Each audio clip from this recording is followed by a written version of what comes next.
Nagbukas ang kwento kung saan binati ang manlalaro na si Shin Sang-hyun sa pag-alis niya sa piitan na Ancient Dragon's Nest. Bumuntong hininga ang isang lalaking mukhang basag-basag. Nagreklamo siya kung bakit siya nagtatrabaho kahit halos 60 na siya. Si Shin Sang-hyun 55 taong gulang. 3 dekada ng eskrimador si Sang-hyun, ngunit ang pinakamataas niyang naabot ay mapasama sa top 100 ng kanyang bansa. It means isa lang siyang karayom sa haystack dahil sobrang dami ng manlalaro sa mundo. Nakita niya ang libro at naisip kung skill book ba ang reward niya. Nakakain na siya ng artifacts noon kaya curious siya kung pwede rin ito. Isang nakakasilaw na liwanag ang nakakuha ng atensyon niya. Ipinaalam sa kanya na pumasok na ang Constellation Late Bloomer Model Student. Taus-pusong binasbasan ni Late Bloomer Model Student si Sang-hyun para sa kanyang pagsusumikap. Bukod pa rito, pinuri niya siya para sa kanyang hindi nagkakamali na panghuling strike. Ang taong iyon na pumasok ng husto ay ang kanyang kinontratang Constellation Late Bloomer Model Student. Nagpasalamat si Sang-hyun sa kanyang papuri. Nagpapasalamat si Sang-hyun sa kanyang kontrata sa kanya. Kapag isa pa lang siyang third-rate swordsman. Sa huli na Bloomer Model Student, kapag naabot na ng player ang level 850, lahat ng artifact at title stats ay madodoble. Kapag naabot na ng player ang level 900, ang nasabing stats ay triple. Ang kasalukuyang level ni Sang-hyun ay 650, kaya malapit na siya sa power spike. Dahil sa nakakabaliw na mga kondisyon, hindi pa siya nakikinabang sa pagkakaroon ng yumaong Bloomer Model Student bilang kanyang konstelasyon. Hinimok siya ng Late Bloomer Model Student na kainin ang skill book. Nasa mukha ni Sang-hyun ang nasasabik ngunit pagod na ekspresyon habang binubuhos niya ang mana sa artifact. Tapos sabi niya, kakainin ko na. Uminom ng mga artifact. Ito ang husay na nakuha ni Sang-hyun nang magising siya. Upang maunawaan ang kanyang kakayahan, sinubukan niyang pakuluan at kumain ng mga artifact. Sinubukan din niyang iprito ang mga ito, ngunit wala itong naramdamang kakaiba. Sa oras na natapos niya ang kanyang walang kwentang mga eksperimento, 30 taon na ang lumipas. Nang gumamit siya ng mana synchronization sa isang artifact na may angkop na ranggo, napagtanto niya na ina-activate nito ang kanyang skill sa Devour Artifacts. Gayunpaman, sa oras na napagtanto niya kung paano gamitin ang kanyang kakayahan, huli na ang lahat. Ang iba ay lumalakas habang sila ay nagigising. Nabigo ang matandang si Sang-hyun na magsabay. Pinanood niya ang libro at ibinato iyon dahil naasar siya. Nagreklamo siya kung paano hindi ito kasama ng mga tagubilin o kung ano. Hindi siya makapaniwala na skill book iyon. Sinabi ng Late Bloomer Model Student na napakalimitado ng impormasyon tungkol sa kasanayang iyon na magagamit. At humihingi ng paumanhin dahil hindi ako nakakatulong. Iminungkahi niya na dahil maraming oras, dapat na muling magkompromiso si Sang-hyun at simulan muli ang pag-synchronize ng mana. Ang pahayag ng maraming oras ay ikinagalit ni Sang-hyun. Maluha-luha na siya dahil wala na siyang masyadong oras dahil halos 60 na siya. Sinabi niya na kung magkakaanak siya sa edad na 30, ang anak niya ay 30 taong gulang. Kung mas maaga siyang nagkaanak, baka may apo na siya noon. Binigyang diin niya na ang mga tao ay maagang namamatay, humingi ng paumanhin ng model student kung may nasabi siyang mali. Sumagot si Sang-hyun na wala siyang ginawang masama. Ipinaliwanag niya na marami siyang pinagsisisihan sa buhay at napansin ng kanyang konstelasyon ang pahayag na iyon. Hindi makalimutan ni Sang-hyun ang likod ng taong iyon, kaya sinubukan niyang maging katulad niya. Ngunit ngayon ay pagod na siya at matanda na. Sinabi niya na kung siya ay mas bata ng kaunti. Ang kanyang konstelasyon ay patuloy na nakikinig at saka ngumisi ang Late Bloomer Model Student. Pagkatapos ay pinayuhan ni Sang-hyun ang Late Bloomer Model Student na siya ay magre-retiro na at dahil kakanselahin niya ang kontrata sa kanya, pinayuhan niya itong pumunta na lang sa ibang player. Biglang ginamit ng Late Bloomer Model Student ang kanyang kapangyarihan at ikinagulat nito si Sang-hyun. Ang tanging nakikita niya ngayon ay isang baluktot na bersyon ng kanyang katotohanan. Ang eksenang iyon ang huling alaala niya bilang 55 anyos. Ginamit ng Late Bloomer Model Student ang essence na naeksperimento niya. At nagsimula na ang regression. Ang mga piitan at gate ay karaniwang mga kapaligiran na gumising sa mga tao o sa madaling salita, ang mga manlalaro ay nagtatrabaho. Tinanong niya kung tama iyon. Ang nagsasalita ay si Park Jong-min, Player G, isang reporter, isang babaeng may pulang buhok ang sumagot ng tama. Ang taong ito ang CEO ng Hyun Jae-yong Corporation, si Han Hyun Jae-yong. Ipinaliwanag niyang ang mga piitan ay stepping stone ng manlalaro. Tungkol sa mga tarangkahan, ito ay ibang sukat. Sa madaling salita, kumonekta sila sa di kilalang rehiyon. Doon dapat galugarin at payunir ang mga manlalaro. Tinanong siya ni Jungmin tungkol sa piitan. Nagpatuloy ang panayam, pinanood ito ng lalaking itim ang buhok. Nagkomento siya na talagang nagregress siya. Hulaan mo kung sino ang lalaking ito. Tama ka. Ang matandang lalaki naming si MC Sangyon. Sa wakas ay naunawaan na ni Sangyon ang sitwasyon, ngunit lumipas na ang 4 na araw. Bumalik siya ng 30 taon. Pagkatapos noon, nawalan siya ng malay at nang magising siya, nasa studio apartment siya mula 30 taon na ang nakakaraan. Nagulat siya nang makitang wala siya sa kanyang 55 taong gulang na katawan. Ngunit siya ay nasa kanyang 25 taong gulang na katawan, kasama ang lahat ng kanyang mga alaala bago siya bumalik. At kahit anong isipin niya, ang dahilan ng pagregress niya ay dahil sa himala ng konstelasyon. Walang ibang paliwanag. Nalilito pa rin siya ngunit nagpasya na iwanan ito at mag-ehersisyo sa halip. Mayroon siyang venomous dagger, bronze artifact, at one-handed dagger. Mayroon itong plus 17 attack power, plus 10 agility. Ito ay inilarawan bilang isang panlaban sa sarili na punyal at hindi ito madaling mapurol. Isa itong bronze tier dagger na maswerteng nakuha ni Sanghyun. Maaaring mababa ang ranggo nito, ngunit alam niya ang nakatagong kakayahan nito. Tinutukoy ang rate ng pagsipsip. At nang maglaon, nagresulta ito sa rate ng pagsipsip na 10%. Ang dating paggamit ng artifact ay inilapat ng retrospektibo na nagre-resulta sa panghuling rate ng pagsipsip na 20%. Mababa man ang absorption rate nito dahil matagal na nilang hindi ginagamit, ang mahalaga ay ang hidden skill nito. Nagsimula na ang mana synchronization sa dagger ni Behemoth. Pumasok si Sanghyun sa puwang ng kawalan ng malay. Ngayon ay nagkaroon na siya ng bagong hitsura na kulay puti ang kanyang buhok. Ang puwang ng kawalan mo ng malay ay ang puwang na kailangan niya upang lampasan upang makakain ng isang artifact. Ipinahayag ni Sanghyun kung gaano siya palaging kinakabahan kapag pumupunta siya doon. Isang plato na may buong manok ang lumitaw, ipinaalam sa kanya ng window ng system na kumpleto na ang paghahanda para masipsip ang dagger ni Venomoth. Naghain ng rotisserie BBQ chicken na binuhusan ng olive oil. Nakahinga ng maluwag si Sanghyun na isa itong normal na ulam. Nag-aalala siya na may lalabas na isang mamasa-masa na swamp centipede dish. Komento niya, kung ito ay ulam tulad ng manok na ito, maaari niya itong kainin anumang oras. Nagsimula na ang pagsipsip ng punyal ni Venomoth. Permanente niyang nakuha ang stat kasama ang 2 liksi at isang nakatagong kasanayan na Demon Bash ang nakuha.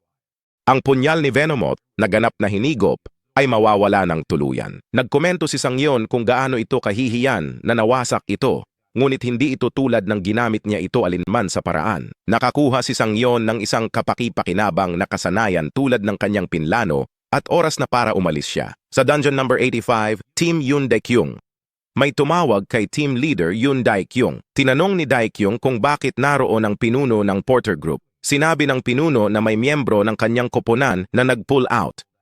Ito ay isang bagong dating na sumali 4 na araw na ang nakakaraan at ang kanyang pangalan ay Shin Sang-hyun. Sinabi ni Dae-kyung sa pinuno ng Porter Group na huwag mag-alala tungkol kay Sang-hyun dahil napagpasyahan na siyang sasali sa koponan ng manlalaro. Nagulat ang pinuno ng Porter Group na sumasali si Sang-hyun sa player team at hindi sa Porter team. Sinabi ni Dae-kyung na ibinigay niya ang huling pag-apruba. Tinanong niya kung may problema. Sabi ng pinuno ng Porter Group, ito ay problema dahil kakagising lang ni Sang-hyun at hindi pa siya tapos sa Player Academy. Dagdag pa, hindi pa nagawa noon ang pagdagdag ng ganitong lalaki sa koponan ng manlalaro. Idinagdag niya na ang koponan ay magiging hindi balanse at magkakaproblema siya sa pamamahagi ng trabaho. Si Dae-kyung ay naging pinuno ng Porter Group na ikinasindak ng pinuno. Itinuro ni Dae-kyung na siya ang nag-aasikaso ng lahat tulad ng partido at pamamahagi ng kontribusyon. Naalala ito ng pinuno ng Porter Group at humingi ng paumanhin. Pagkaalis ng pinuno, nagreklamo si Dae-kyung tungkol sa kanila. Tinanong ng isang manlalaro kung bakit tinanggap si Sang-hyun. Si Dae-kyung ay hindi napahanga na ang manlalaro ay nagtatanong ng parehong bagay. Sinabi lang ni Dae-kyung na kung may mamamatay, si Sang-hyun iyon, hindi sila. Gusto ni Sang-hyun na kumilos at mamatay para tumahimik ang mga porter at mapanatili ang kanilang halaga. Hindi naniniwala si Dae-kyung na may magagawa ang isang level 1 idiot. Hindi inaasahan ng player ang intensyon ni Dae-kyung. Bati ni Sang-hyun sa kanila, nagpakilala siya sa kanila at sinabing magtatrabaho siya bilang isang manlalaro. Nakatingin sa kanya ang lahat na may lungkot sa mukha. May malademonyong ngiti sa mukha ni Daekyung. Sa kanyang ulo, naisip ni Sang-hyun kung paano nagpapahayag ang lahat. Iyon ang inaasahan niya, ngunit sa palagay niya ay malalayo na sila kung hindi man lang itago ang kanilang mga ekspresyon. Sinalubong siya ni Daekyung ng pekeng ngiti. Sinabi niyang maganda makilala siya at inisip na mahuhuli siya sa unang araw bilang manlalaro. Napansin ni Daekyung ang sandata ni Sang-hyun, mahabang espada. Sumagot si Sang-hyun na nag-aral siya ng YouTube. Sabi ni Daekyung, ang mahabang espada ay isa sa pinakamahirap na uri ng espada. Sumagot si Sang-hyun na susubukan niyang protektahan man lang ang kanyang sarili, kaya dapat siyang pagkatiwalaan ni Daekyung. Tumawa ng malakas si Daekyung at natuwa sa diwa ni Sang-hyun. Sinabi ni Daekyung na ang mga lalaki ay kailangang magkaroon ng espiritu, tulad ng kung paano si Daekyung. Inihayag ni Daekyung ang simula ng pagsalakay sa piitan. Handa na silang magwala. Inutusan sila ni Daekyung na kapag nakapasok na sila, dapat silang tumayo sa pasukan. Pinanood niya silang pumasok sa gate. Nanatili ang tingin niya kay Sang-hyun. Sa kanyang isip, ang pag-aaral sa YouTube ay parang katawa-tawa. Para sa kanya, parang nakatingin si Sang-hyun sa mga piitan. Nakita niyang mayabang si Sang-hyun dahil lang sa nagising siya at naging player. At sa kanya, parang may death wish si Sang-hyun. Ayon sa diskarte sa pagsalakay na nakuha ni Daekyung, ang Orc Dungeon ay parang wailing wall para sa mga baguhan. Tiwala si Daekyung na malalaman ni Sang-hyun ang tangang-tanga ang kanyang lugar sa lalong madaling panahon. Pero maya-maya ay nalaglag ang panga niya dahil sa tinatawag na stupid idiot. Namutla silang lahat nang makita ang mga bangkay. Nakakabaliw ito. Napaisip siya kung sino ba talaga si Sang-hyun. Tumayo si Sang-hyun sa harap ng isang malaking halimaw na katatapos lang niyang pugutan ng ulo. Hindi makapaniwala si Daekyung sa kanyang mga mata. Kumpiyansa ang postura ni Sang-hyun. Hindi magkakaroon ng isang baguhan. Ang mga orc ay mga halimaw na kadalasang lumalabas sa mga laro, nobela at pelikulang may mga setting ng pantasya. Dahil ang mga tao ay pamilyar sa kanila, ibinigay lamang na ang mga tao ay may mga pagtatangi laban sa kanila. Akala nila mahina ang mga orc. Siyempre, kung ikukumpara sa ibang mga halimaw tulad ng mga dragon, sila ay tiyak na mahina, hangal at marahas lamang. Dahil dito, ang mga bagong manlalaro na mayabang ay madalas na lumalaban sa mga orc nang hindi masyadong nag-iisip. Ang mga katangian ng mga orc ay medyo simple. Isang lalaki ang kinasuhan. Sa pagtataka niya, hinawakan ng orc ang kanyang mukha. Karaniwan, sila ay 270 sentimetro ang taas at 100 kilo ang timbang. Ang katangiang ito ay nagbibigay sa kanila ng malaking agwat sa kapangyarihan laban sa tao. Madaling dinurog ng orc ang tao at tumalsik ang dugo sa buong lugar. Dahil dito, tinawag ang mga orc na Wall of Lament. Bago lumabas ang kapangyarihan ng MC, naglalakad na sa koridor ang party ni Daekyung. Isang manlalaro ang tumawag kay Sang-hyun at sinabing hindi siya makakakuha ng espesyal na pagtrato bilang baguhan, kaya mag-isa siya. Isa pang manlalaro ay pasibong nagpahayag ng inis kay Sang-hyun sa pagtawag sa kanya ng mayabang na bastard sa likod niya at pagdura. Ngumiti lang si Sang-hyun at sinabi sa kanila na susubukan niya ang lahat. Napagtanto niya na walang mabait sa mga baguhan. Pinagalitan siya ng lalaki, sinabing hindi lang niya dapat gawin ang lahat, kailangan din niyang gawin ito ng maayos. Bastos ang mga ito sa kanya. Natahimik si Sang-hyun. Tinanong niya kung maaari ba siyang lumaban sa mga nasa harap kung may halimaw. Sasabihin sana sa kanya ng isang lalaki na baliw siya, ngunit tumigil siya sa kalagitnaan ng pangungusap. Kinilabutan siya sa kanyang nakita. May orc sa likod ni Sang-hyun. Ito ang laban niya pagkatapos ng pag-urong. Magvo-volunteer na sana siya pero may player na may kalasag ang pumunta sa harap niya. At hinarangan ang pag-atake ng orc. Pinagalitan ng lalaki si Sang-hyun, wala na daw siya sa sarili. Hindi naniwala ang lalaki na mahusay si Sang-hyun sa espada dahil mabagal siyang kumilos. Sagot ni Sang-hyun, hindi niya kailangan ng tulong. Hiniling ng manlalarong may kalasag na patunayan ang kakayahan. Sinabi ni Sang-hyun na tumingin sa harapan. Hindi na natapos ng lalaki ang pagbubuga ng mga bastos na salita. Bigla siyang napabuntong hininga. Nang makita niya si Daekyung na sinisingil ang orc at itinulak ito palayo, nahulog ang orc sa lupa. Pinagalitan ni Daekyung ang manlalaro at si Sang-hyun at sinabihan silang magsama-sama. Humingi ng paumanhin ang manlalaro. Ang ibang manlalaro ay humanga sa galaw ni Daekyung. Sinabihan sila ni Daekyung na manatili sa likod habang inaalagaan ang lalaki. Sumalakay ang orc, hinarang ni Daekyung gamit ang kalasag. Sumigaw siya na wala lang at sinaksak ang orc sa dibdib. Iba pang manlalaro ay humanga sa kanyang paglipat. Tinanong nila kung patay na ito. Ang orc ay gumawa ng malakas na ingay habang nakangisi, pagkatapos itinaas ang palakol. Muntik nang matamaan si Daekyung. Sayang naman ang atake niya kanina ay hindi nakapatay ng orc. Pinanood lang sila ni Sang-hyun. Alam niyang si Daekyung ang may pinakamataas na level doon. Level 50 lang siya kaya hindi siya makaka-critical hit sa halimaw. Sinisingil ni Daekyung si orc. Muli niya itong tinusok habang sinisigawan na mamatay na. Nahulog ang orc. Natuwa ang lahat na pinatay niya ito. Sila ay humanga na ginawa niya ito sa kanyang sarili. Si Daekyung ay may tampo sa kanyang mukha habang siya ay sumagot na ito ay wala. Tinanong niya sila kung ayos lang sila. Natuwa ang lahat at ipinahayag nila kung gaano ka maaasahan si Daekyung. Paalis na sana sila nang biglang may narinig silang malakas na ingay. Ilang pulang orc ang nagmamartsa patungo sa kanila. Natakot ang lahat nang makita ang matataas na orc. At may mga armored orc din. Tinanong nila ang pinuno ng pangkat kung ano ang dapat nilang gawin. Nagpasya si Daekyung na tumalikod para sa kaligtasan ng lahat. Sa kanyang ulo, nahirapan na siyang ibagsak ang isang orc. Ngayon dumating ang mga orc. Sa pagtataka nila, humingi ng pahintulot si Sang-hyun na subukan. Naiinis ang lahat sa kanya, iniisip na wala na siya sa sarili niya. Inamin ni Daekyung na siguradong nasasabik si Sang-hyun na nagising siya. Hindi pa niya natatapos ang kanyang pangungusap nang makita niyang naniningil si Sang-hyun sa orc. Sinigawan siya ni Daekyung na papatayin siya. Sa isang indayog ng espada ni Sang-hoon, isang mataas na orc ang natalo. Nagkomento si Sang-hyun na maganda ang isang mahusay na espada. Clean cut din ang ginawa niya. Nang masaksihan niyon, nalaglag ang panga ng lahat. Hindi sila makapaniwala na hati sa dalawa ang orc. Naisip ni Sang-hyun, baka dahil level 1 pa lang siya kaya hindi malinis ang hiwa gaya ng alam niyang makukuha nito. Tungkol kay Sang-hyun, wala pa siyang titulo at constellation. Mayroon siyang eksklusibong kasanayan na devour artifacts. Nakakonsumo siya ng isang artifact. Ang kanyang HP ay nasa 200, MP ay 20, EXP sa 40. Nabalisa ang ibang mga orc. Ilang orc ang nag-charge ng sabay-sabay. Sinabi ni Sang-hyun na maaaring mababa ang kanyang antas, ngunit may sapat siyang karanasan.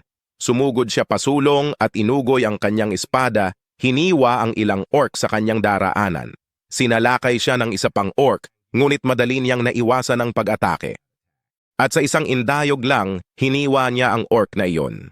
Sinabi niya sa mga orc na marami na siyang napatay sa kanila noong bata pa siya. Nakanganga ang mga manlalaro dahil sa gulat. Nagsisimula na silang maniwala na kaya talagang patayin ni Sang-hyun silang lahat. Si Sang-hyun ay bumaba sa huling orc. At ito ay ang armored orc. Napakalaki nito at may malaking kalasag din. Gumawa ito ng malakas na ingay ng orc. Nang umatake ito, nabasag ang lupa. Seryoso si Sang-hyun. Ang mahusay na espada ni Sang-hyun ay tumama sa orc. Ngunit ito ay nakalmot lamang. Nag-alala si Daekyung dahil masyadong makapalang balat ng armored orc at hindi gumana ang pag-atake. Isang malagim na eksena iyon. Ang armored orc ay handa ng umatake muli. Ilang pulgada lang ang layo ng sandata nito sa MC namin. Napangiti si Sang-hyun at sinabing hindi na nila kailangang maging madrama. Nagulat ang armored orc. Inactivate ni Sang-hyun ang Skill Demon Bash Level 1. Ang Demon Bash ay isang nakatagong kasanayan na mayroong 15 segundong cooldown laban sa parehong target. Hinahadlangan nito ang isang target, halimaw man o tao, sa loob ng 2.0 segundo. Ang rate ng tagumpay at oras ng hadlang ay depende sa antas ng paglaban sa kakayahan ng target. Sinabihan ni Sang-hyun ang armored orc na manatili na lang ganoon. Ang nakabaluti na orc ay gumawa ng isang malakas na masakit na ingay. Pinugutan ito ni Sang-hyun at umagos ang dugo na parang ilog. Natigilan lahat ang mga manlalaro. Hindi sila makapaniwala sa kanilang nakita. Nagkalat ang mga bangkay. Naiwan si Sang-hyun na nag-iisang nakatayo ng bagong gising ilang araw na ang nakalipas at ang kasanayan na ginamit niya lang. Hindi ito ultra maikling hadlang. Alam ni Daekyung na kahit ang pinakamagaling na manlalaro ay 1.5 segundo, iniisip nilang lahat na si Sang-hyun ay mahusay sa espada. Sinimulan nilang pag-isipang tanungin si Sang-hyun kung anong uri ng mga video sa YouTube ang pinapanood niya. Hindi makaget over si Daekyung na gumamit ng hadlang si Sang-hyun laban din sa isang armored orc. Walang saysay sa kanya dahil kakagising lang ni Sang-hyun ilang araw lang ang nakalipas. Iniisip niya kung saan niya nakuha ang mapahamak na kasanayang iyon. Binati ng system si Sang-hyun sa pag-level up. Natupad niya ang mga kondisyon para sa isang titulo. Binigyan siya ng titulong F-rank. Walang takot na immature puppy. Si Fearless Immature Puppy ay nasa F-rank at pinapataas ang pag-iwas ng +5. Si Sang-hyun ay walang pakialam sa level up Ngunit ang pamagat ay medyo hindi inaasahan. Ipinaalam sa kanya ng system na mayroon siyang hindi nagamit na mga stat point ng bonus. Kinailangan siyang pumili kung aling stat ang itataas ng +1. Napagdesisyunan na ni Sang-hyun kung anong estado ang itataas niya. Nalaman ko ito sa huli ng kanyang huling buhay, pero ang swerte ay direktang konektado sa hit rate ng kasanayan at pagbaba ng artifact. Kailangan niya ito ngayon. Ipinaalam ng sistema na tumaas ang swerte ng kanyang manlalaro. Tinanong siya ni Daekyung kung siya si Shin Sang-yeon. Kinumpirma ni Daekyung kung hadlang ang skill na ginamit niya. Nagtanong siya saan natutunan ni Sang-yeon ang kasanayan. Sa isip niya, sinabi niyang nagregress lang siya at ginagamit ang kakayahan niya. Di niya pwedeng sabihin iyon kaya sinabi niyang nakuha niya ito paggising niya. Nabalisa si Daekyung at sinabi sa kanya na wala itong saysay. Sinabi niya kay Sang-yeon na huwag iwasan ang tanong. Tinanong niya kung dahil ba talaga ang swerte ni Sang-yeon at nakakuha ng artifact na ranggo ng diamante o kahit na mas mataas pa. Nakatitig si Daekyung sa espada ni Sang-yeon nang sabihin niya yon. Inalok ni Sang-yeon ang kanyang espada at tinanong si Daekyung kung gusto niyang suriin ito. Nagulat si Daekyung pero tinanggap niya. Nakita niyang ito ay kupas na espada, ordinaryong artifact, 2 kamay na sandata na may lakas ng pag-atake na +50. Isa itong normal na espada ng karaniwang disenyo na walang espesyal na kakayahan. Nagulat si Daekyung nang malaman na isa talaga itong regular na mahusay na espada. So next question niya, kung kay Sang-hyun ba talaga ang skill? Masama ang pakiramdam ni Daekyung dahil 2 taon na siyang tumatakbo sa mga piitan, ngunit wala siyang kakayahan na kasing husay ni Sang-hyun kahit nasa level 50 na siya. Naisip din niya ang bayad sa araw na iyon. May tumawag sa pinuno at nag-ulat na ang gitnang boss ay nasa itaas. Nakasimangot si Daekyung ngunit sumagot na pupunta sila. Sinabi ni Daekyung kay Sang-hyun na naging madali ang pag-aalaga sa mga alipores dahil sa kanya, ngunit pinaalalahanan niya itong huwag lumampas. Sinabi niya kay Sang-hyun na ang kanyang kakayahan ay walang magagawa laban sa Demon Orc na lalabanan nila. Naalala ni Sang-hyun kung bakit siya bumalik sa party nang bumalik siya. Tinawag ni Sang-hyun ng team leader. Inaasahan ni Daekyung na aaminin niyang natatakot siya pero nakipag-ayos si Sang-hyun. Kung mapapatay niya ang Demon Orc mag-isa, gusto niya ang artifact bilang gantimpala. Pinili ng party na bayaran ng mga tao ayon sa performance. Ang Crimson Stone ay artifact na makukuha lang sa pagtalo sa Demon Orc. Yun ay sinabi, kahit na matapos talunin ang daan-daang mga demonyong orc, ito ay sinasabing mahirap makuha. Sa halip, ang mga pagkakataon nitong bumaba ay napakababa. Gayunpaman, sa nakaraang buhay ni Sang-hyun, matapos mabigo ang kanilang koponan na talunin ang demonyong orc, masuwerte silang nakita ang Crimson Stone nang ang isa pang koponan ay mapalad na makuha ang kanilang mga kamay dito. Noon, todo bugbog si Sang-hyun nang marinig niyang may bumati sa isang kapitan. Kalbo ang kapitan, bilugan ang mukha at katawan, at hawak niya ang bilog na Crimson Stone. Tinanong siya ng ibang mga manlalaro kung paano niya ito nakuha. Tinanong niya sila kung ibebenta ito ng malaking halaga sa palengke. May nakakaalam na isa lang ito sa mga artifact na may kasanayan sa pagkaantala. Sinabihan ng kapitan ang manlalaro na huminto na sa pagsasalita dahil parang dumura siya. Noon, naintriga si Sang-hyun sa husay sa pagkaantala. Iyon ang kasanayang lubhang kailangan niya. Kaya naman, sa kasalukuyang panahon binalot ng katahimikan ng silid, ibinahagi ni Sang-hyun ang paksa na ibinabahagi ng partido batay sa kontribusyon, kaya kung matatalo niya ang halimaw mismo, ipinapalagay niya na walang mga isyu. Natahimik si Daekyung. Mahalaga para kay Sang-hyun na makuha ang kasanayan sa pagkaantala sa sandaling iyon bilang paghahanda para sa mga kaganapan sa hinaharap. Gayunpaman, karamihan sa tao ay mag-iisip ng masama sa mga baguhang manlalaro na bastos. Inasahan ni Sang-hyun na walang magseseryoso sa kanya. Tinanong siya kung sino siya. Sinabi nilang bumaba siya sa kanyang mataas na kabayo kahit nakapatay siya ng ilang orc. Sinabihan siya ni Sang-hyun na kumalma. Sinabihan siya ni Daekyung na gawin ang gusto niya. Nagulat ang mga manlalaro sa sagot ni Daekyung. Ngunit nilinaw ni Daekyung na magagawa lamang iyon ni Sang-hyun kung nabigo silang talunin ang amo. Pagkatapos, maaari silang pumasok sa piitan mag-isa at patayin ito. Sa isip ni Sang-hyun, mas madali ito kaysa inaakala niya. Kinumpirma ni Sang-hyun kung aalis na siya sa labanan. Sinabi ni Daekyung na gawin niya ang gusto niya. Nagsimula siyang maglakad pasulong. Nagmamadali ang mga manlalaro na maabutan siya, sabay sigaw na hintayin sila. Sa isip ni Daekyung, ang bastos na iyon ay kumikilos na parang siya ang tae dahil lang sa sirang kasanayan. Sinabi ni Daekyung sa sarili na sisiguraduhin niyang malilinis ang piitan at tatahimik si Sang Yoon. Itinulak niya ang pinto, iniisip na ipapakita kay Sang Yoon na mahalaga ang karanasan sa digmaan. Nagulat si Daekyung nang makita ang loob. Ipinaalam ng sistema na pumasok sila sa silid ng gitnang amo. Ang mga sulo ay sinindihan sa gilid ng silid at sa gitna ay nakatayo ang amo uhaw sa dugo na orc. Inutusan niya ang lahat na maghanda sa labanan.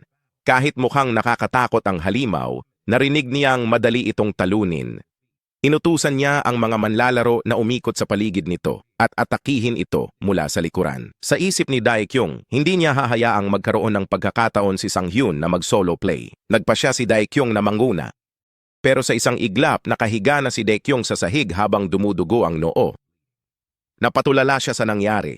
Nag-alala si Sang Hyun nang magsimulang tumakbo si Daekyung at ang iba pang mga manlalaro. Nakakatawa ang ekspresyon niya nang maisip niya na si Daekyung at ang iba pa ay sisingilin na lang ito ng ulo. Ito rin ang dahilan kung bakit sila nabigo noon. Natakot ang mga manlalaro at napaatras sila sa sulok. Alam nilang kung magpatuloy ito, mamamatay sila. Nagtaka si Daekyung kung bakit ito malakas, pati ang nakaraang mataas na orc. Napagtanto niyang hindi niya dapat kinuha ang payo mula sa mga merkado. Inutusan ni Daekyung ang lahat na umatras, ngunit nakita niya si Sang Yoon nang ngumiti sa kanya. Sa tingin nila may mali kay Sang Hyun dahil gusto pa niyang mag-solo play. Anuman, inutusan ni Daekyung ang lahat na umatras. Dahil mababa ang peripheral vision nito, gumawa sila ng pahinga sa gilid. Nakahinga ang lahat nang marinig ang utos ni Daekyung. Hinarap ni Daekyung si Sang Hyun at binigyang diin na binalaan niya ito. Kung mamatay siya, huwag kamuhian. Ngumiti si Sang Hyun at sumagot na hindi dapat mag-alala si Daekyung sa kanya. Nang may pananalig, sinabi ni Sang Hyun na hindi siya mamamatay. Sinisingil ng Demon Orc si Sang Hyun. Kung ikumpara lang nila ang stats ng Demon Orc at niya, hinding-hindi siya mananalo. Gayunpaman, sa lahat ng karanasang natamo ni Sang Hyun, nilaslas niya ang demonyong orc, malakas na ungol nito. Napatigil ang mga manlalaro nang makarinig sila ng kalabog. Nailihis ni Sang Hyun ang palakol, sumasakit ang kanyang kamay, napagtanto niyang pag-iwas sa mga atake lang ang kaya niyang gawin. Muling umungol ang demonyong orc. Tumingin si Sang Hyun sa bato na nakakadena sa dibdib ng orc. Matagal na rin niya itong nakita. Nahuhumaling si Sang Hyun sa Crimson Stone dahil sa espesyal na epekto ng pagsasama ng delay skill at ng kanyang status skill, Demon Bash. Mahirap makita kung paano mapapabuti ang 2 segundong stun ni Demon Bash dahil disente na ito. Pero gamit ang kasanayan niyang Devour Artifacts, kaya niyang pagsamahin ang epekto ng iba't ibang kasanayan, kaya naisip niyang subukan kung ano ang mangyayari kung may kasanayan siyang magpapahintulot na isalansan ang stun ng Demon Bash. Ito ang magiging perpektong kombinasyon ng mga kasanayan na magbibigay sa kanya ng walang katapusang stun. Kaya kung makuha niya ang kasanayan sa pagkaantala, posible ito. Hinamon niya ang orc na lumapit sa kanya. Ang orc ay gumawa ng malakas na ingay, itinaas ang palakol at kinasuhan si Sang Hyun. Iyon talaga ang gusto ni Sang Hyun. Kaya mahahanap niya ang mga mahinang lugar ng halimaw. Ang palakol ng demonyong orc ay tumama sa lupa. Na-activate na ang Demon Bash Level 1. Ang demonyong orc ay natigilan ng 2.0 segundo. Hindi makapaniwala si Daekyung na gumana ang kasanayan sa mga middle boss. Ito ay tulad ng isang sirang kasanayan. Alam ni Sang Hyun na ang mga orc ay simple, ngunit higit pa ang inaasahan niya mula sa demonyong orc. Ngunit pagkatapos ay nahuli si Sang Hyun. Sinipa siya ng demonyong orc. Ginamit niya ang kanyang mahusay na espada para pigilan siya sa paglipad paatras. Inamin ni Sang Hyun na nakalimutan na niya iyon. Ang demonyong orc ay may kakayahang magpagaling ng sarili. Ang abilidad niyang mag-regenerate ay agad nag-alis ng epekto ng stun. Para ma-stun siya ulit, kailangan ni Sang Hyun ng 15 segundo pa. Kaya kailangan niya ng pagkaantala. Napagpasyahan niya na kung hindi niya ito ma-stun, matatalo niya ito. Sinisingil na naman siya ng demonyong orc. Para kay Sang Hyun, sapat na ang pagkatalo. Pinagmasdan sila ni Daekyung pero sabi ng ibang manlalaro kailangan nilang pumunta sabay-sabay. Nagkomento ang manlalaro na hindi rin gumagana ang husay ni Sang Hyun. Tinanong ni Daekyung kung bakit. Alam ni Daekyung na hindi gumagana ang stun skill at may malaking agwat sa pagitan ng mga istatistika. Kaya pala palaisipan sa kanya. Sa kung paano pa nagagawang ganyan ang mukha ni Sang Hyun, tinanong ni Daekyung kung talagang newbie player ba siya. Naranasan ni Sang Hyun ang parehong mga sitwasyon sa nakaraan. Kung siya ay masyadong mahina, kailangan lang niyang ituon ang lahat sa isang punto. Iniwan niya ang pagputol sa kalaban. Sa halip, ginamit niya ang kanilang lakas sa kanyang kalamangan para tumagos. Ilang sandali pa, maraming sirang armas ang makikita. Binati siya ng system sa pagkatalo sa gitnang amo, si Demon Orc. Nag-level up na si Sang Yun. Nakuha niya ang titulong E-Rank Demon Hunter. Ang pamagat ay nagbibigay sa kanya ng pagbabagong buhay sa kalusugan ng 5 beses kapag kaharap ang mga middle boss o mas mataas. Ngayon ay may 2 titulo si Sang Yun. Hulaan niya, ito ang pakinabang ng pagiging solo player. Nakita niya si Daekyung at ang iba pang mga manlalaro na nagmamartsa patungo sa kanya. Napatulala silang lahat. Upang maiwasan ang mga ganoong sitwasyon, isang bagay ang pumasok sa isip ni Sang Yun. Umakto siyang muntik na siyang mamatay. Nilagyan niya ng mantikilya ang pinuno na nagsabing mamamatay siya kung hindi dahil sa pinuno. Nakumbinsi niya ang isang player na nagtanong kay Daekyung kung kailan siya makakagawa ng ganoong damage. Nataranta si Daekyung pagkatapos ay lumubog ito. Pinagmasdan niya si Sang Hyun na may pagkamayabang sa mukha. Ang kanyang ekspresyon ay nagpapahiwatig kay Daekyung na huwag maging tanga. Nakita ni Daekyung ang pulang-pula na bato. Binigyang kahulugan ni Daekyung ang mensahe ni Sang Hyun bilang upang tuparin ang kanyang pangako. Bulong niya sa kanyang sarili na ito na ang kanyang ganap na pagkatalo. Inanunsyo niya sa lahat na bigyang pansin. Ngayong natalo na nila ang middle boss, kailangan na nilang maghanda para sa final boss. Umakyat sila sa hagdan na pinalakas ang kanilang moral. Hindi pa rin sila naniniwala na ang baguhan ay nagawang talunin ang bagay na iyon sa kanyang sarili. Hinihiling din nila ang stun skill na iyon. Ngunit sinabi sa kanya ng ibang manlalaro na ito ay walang silbi dahil hindi ito gumagana sa mga gitnang boss. Ngayong wala na ang audience, hindi na. Oras na para kainin ni Sang Hyun ang pulang-pula na bato. Isa itong silver artifact, isang accessory na may espesyal na epekto na tinatawag na pagkaantala na nagpapataas ng kalusugan at lakas ng 10. Bihira itong bagay na makukuha sa pagkatalo sa demonyong orc, isang pagkikristal ng lakas, tenasidad at pagtitiis. Ang aming anak ay hindi na nag-aksaya ng oras at pumasok sa puwang ng kawalan ng malay. Inihain si Sang Hyun ng bibimnaengmyon ni Master Chef na may kasamang meat jelly. Natuwa siya. Pakiramdam niya ay tumatakbo ang lahat sa kanya. Ipinaalam sa kanya ng sistema na handa na siyang sumipsip ng Crimson Stone. Siya ay kumagat at ang pagsipsip ng Crimson Stone ay isinasagawa. Dahil sa 20% base stat absorption ng Silver Rank, tumaas ng +2 ang strength at health stats niya at nakuha niya ang special effect na delay. Maaari na niyang idagdag ang delay sa kanyang mga kasanayan. Dahil dito kinabahan si Sang Yun, itinali niya kay Demon Bash. Ipinaalam na idinagdag ang epekto ng delay sa Demon Bash. Kung gagamitin niya ang Demon Bash bago matapos ang unang na stunned state, siya ay garantisadong isang extension sa pangalawang stunned state. Ang ikatlo ay may 90% pagkakataon, ang pang-apat ay 60%, at ang ikalimang paggamit ay 30% pagkakataon na magpatuloy ang nabiglang estado. Bumalik ang kamalayan ni Sang Yoon sa kanyang katawan. Natuwa si Sang Yoon na may garantisadong 4-second stun. Nahulaan lamang niya na posible ito sa teorya, ngunit gumana ito. Lumapit sa kanya si Daekyung para makapag-usap sila. Sinabi sa kanya ni Daekyung na sa harap mismo nila ay ang huling silid ng boss, ang Orc Berserker. Tinanong ni Sang Hyun kung gusto siya ni Daekyung na sumali. Sumagot si Daekyung ng hindi na ikinagulat ni Sang Hyun. Sinabi ni Daekyung na siya ay magiging isang kabiguan bilang isang pinuno kung hindi niya gagamitin ang isang miyembro na tulad niya.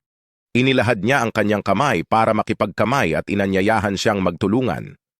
Hinawakan ni Sang Hyun ang kanyang kamay na sinasabi ni Daekyung na ganoon pa rin ang kanyang kondisyon. Pumayag si Daekyung. Lumapit ang player na dilaw ang buhok para sabihing handa na silang pumasok sa boss room. Sinabi ni Daekyung na dapat na silang umalis.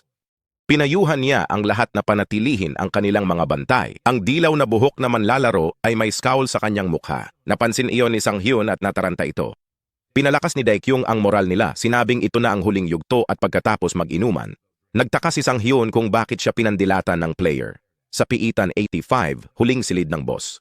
Ang huling amo ay mukhang nakakatakot sa matutulis, malalaking ngipin at mabangis na hitsura. Ang huling boss ay tinatawag na Orc Berserker. Mahaba ang buhok nito na nakatakip sa mukha. Sinabihan ni Daekyung si Sang Hyun na papasok muna siya. Ngunit humakbang si Sang Hyun at sinabihan siyang dumikit sa kanya. Nagulat sila sa ginawa ni Sang Hyun, pinayuhan nila ito laban dito. Alam ni Sang Yun na ang mga Orc Berserkers ay may mas mababang skill resistance kumpara sa mga Demon Orc. Kaya mas madali itong ma-stun kung mahinahon siyang umatake. Inaasahan ni Sang Yun na hindi magkakaroon ng anumang problema. Ang Orc Berserker ay naniningil pasulong. Napaisip si Sang Yun sa sinabi niya, dumikit sa akin, at nag-alinlangan sabihin ang gayong salita ng pagtitiwala.